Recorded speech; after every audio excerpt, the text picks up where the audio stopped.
기다리고 기다리던 토이스토리 4 개봉일이 일주일 앞으로 다가왔습니다. Nope. 이렇게 생각하시는 분 많이 계시죠? 특히 토이스토리를 사랑하시는 분들이라면 더 그럴 것입니다. 그도 그럴 것이 완벽하게 끝난 3편을 뒤로 속편이라니.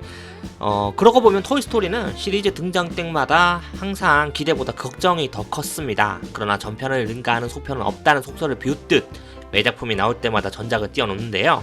도장 깨기, 아니 걱정 깨기의 본자 토이스토리 시리즈가 어떻게 걱정을 한으로 바뀌었는지 시리즈 전체를 살펴보도록 하겠습니다. 토이스토리 1편은 1995년에 개봉했습니다. 지금에서야 최초의 3D CG 극장판 애니메이션의 개봉이니 픽사의 전설이니 하지만 개봉 당시에는 우려 섞인 반응이 컸다고 합니다. 기술도 기술인데 스토리도 완전 별로였거든요. 초반에 토이스토리 초안을 디즈니에게 설명했다가 개박살 나기도 했다는 이야기도 있을 정도입니다. 무엇보다 픽사는 이렇게 장편 영화를 만드는 게 처음이었으니까요.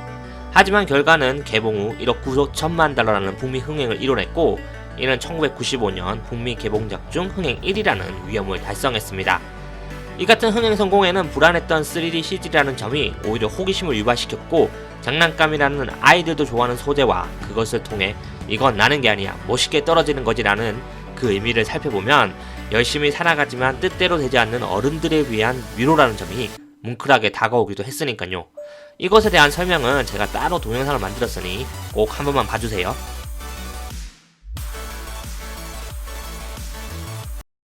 1탄의 성공으로 픽사는 디즈니와의 파트너십을 견고하게 하고 안정적으로 장편 애니메이션을 만들게 됩니다.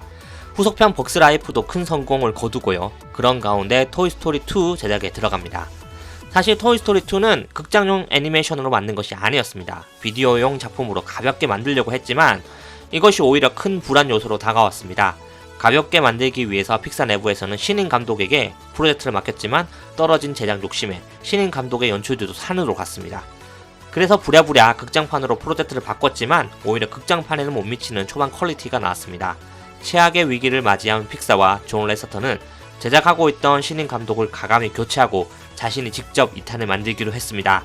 지금까지 만들었건 또 다 엎었고요. 역대 픽사 작품들 중에 가장 타이트한 제작이었다고 합니다. 제작진들 대부분 야근과 주말 출근을 밥 먹듯이 하고 가로로 힘들었다고 합니다. 그럼에도 불구하고 개봉일인 1999년 크리스마스 시즌을 지켰고 결과적으로 작품성과 흥행 모두 전편을 능가하며 대성공을 거뒀습니다. 토이스토리2는 북미에서만 2억 4,500만 달러, 전 세계적으로 5억 달러에 육박하는 흥행을 거뒀습니다. 로튼에서도 전무후무한 신선도 100%를 받았고요. 이 같은 성공에는 원하는 퀄리티가 아니면 가감히 처음부터 시작하는 픽사의 결단력과 스토리텔링에 있었습니다. 특히 2편은 제시라는 캐릭터가 등장해 재미있는 새로운 에피소드는 물론 아이들에게 버려질 수밖에 없는 장난감의 운명을 슬프고도 감성적으로 전달해 큰 호평을 받았습니다. 2탄에서의 이런 감성이 3탄으로 자연스럽게 연결되어 토이스토리는 훌륭한 3부작이 될 초석을 만들었으니까요. 토이스토리 3는 2010년 여름에 다가왔습니다. 1, 2편의 연이은 히트로 기대감이 컸지만 존 레스터가 감독에서 빠진다는 점이 아쉬웠습니다. 감독은 2탄에서 존 레스터와 함께했던 코코의 리 엉크리치가 맡았습니다. 어쨌든 토이스토리 3에 대한 관심은 꽤 컸고 픽사 내부에서도 빨리 3편을 나누라고 했죠. 하지만 다른 작품들에 대한 제작으로 인해 연기되었고 2탄 개봉 후 무려 11년 만에 속편이 나왔습니다. 1, 2탄의 향수가 강했던 아이들도 이제 어른이 되어 어쩌면 토이스토리라는 이야기 자체가 아주 옛날 기억으로 다가오는데 과연 토이스토리 3는 성공할 수 있을까요? 하지만 오히려 이런 점이 3편을 시리즈 사상 최고의 작품으로 만들지 않았나 싶습니다. 일단 토이스토리 3는 애니메이션 최초로 월드와이드 10억 달러를 돌파한 영화가 되었습니다. 2010년 최고의 흥행 영화이기도 하고요. 아카데미 장편 애니메이션 수상은 물론 작품상 후보까지 들어갔을 정도로 비평에서도 훌륭한 찬사를 받았습니다. 무엇보다 토이스토리 3를 지금에 있게 한 건 엔딩이었습니다. 1, 2편에 비해 조금은 우울한 시작, 장난감들의 엄청난 모험을 하더라도 끝은 앤디와 헤어질 수밖에 없는 슬픔인데도 불구하고 픽사는 토이스토리와 함께 자라온 세대들에게 아름다운 이별을 선사하듯 영화 역사상 가장 감동적인 엔딩을 만들었죠. 다시 한번 전편을 능가하는 속편으로 시리즈를 마무리했습니다.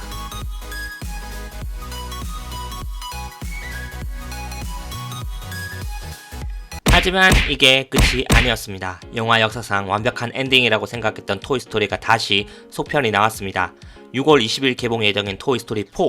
토이스토리 4 역시 개봉 전에는 걱정이 컸습니다. 앞에서도 말했듯이 너무 훌륭하게 마무리한 3편인데 다시 속편이 나와서 이게 감당할 수 있을까라는 그런 걱정이 제일 컸죠. 하지만 현재 북미 시사회 반응은 그런 걱정을 조금은 내려놓을 수 있을 것 같습니다. 시리즈 중 최고의 재미를 보인다. 가장 웃긴 이야기다. 케아누 리브스가 맡은 듀크 카붐은 신스틸러다. 무엇보다 3편만큼 진한 엔딩이 4편에도 있다는 이야기가 있어 다행입니다. 언제나 속편이 만들어지면 걱정부터 앞서는 토이스토리.